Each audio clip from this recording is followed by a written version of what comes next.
వినండి. కాంపిటీషన్ ఎక్కువగా ఉంది అంటే దాని యొక్క అర్థం ఏంటి అంటే ఆ యొక్క పర్టికులర్ ప్రొడక్ట్ కానీ ఆఫరింగ్ కానీ ఆల్రెడీ మార్కెట్లో ఉంది అని, దానికి సరిపడే కస్టమర్ బేస్ ఉందని, ఆ యొక్క కస్టమర్ నీడ్స్ని మీట్ అవ్వడానికి అనేక రకమైనటువంటి కంపెనీస్ ఆల్రెడీ ఆ యొక్క ప్రొడక్ట్స్ని డెవలప్ చేస్తున్నాయి అని. దీని అర్థం ఏంటంటే your risk of failure is less. అంటే మీరు మీ యొక్క ప్రోడక్ట్ని మార్కెట్లో అదే యొక్క సెగ్మెంట్లో ఇంట్రడ్యూస్ చేస్తే తప్పకుండా ఎవరో ఒక కస్టమర్ మీ యొక్క ప్రోడక్ట్ని కొంటారు.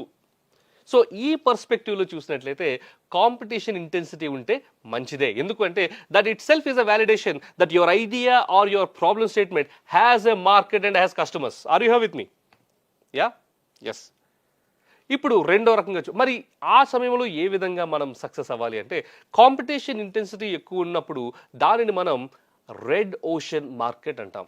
మార్కెట్స్ సాధారణంగా రెండు రకాలు, ఒకటి బ్లూ ఓషన్ మార్కెట్, రెండోది రెడ్ ఓషన్ మార్కెట్. అవన్నీ మనం ముందు మాట్లాడతాం.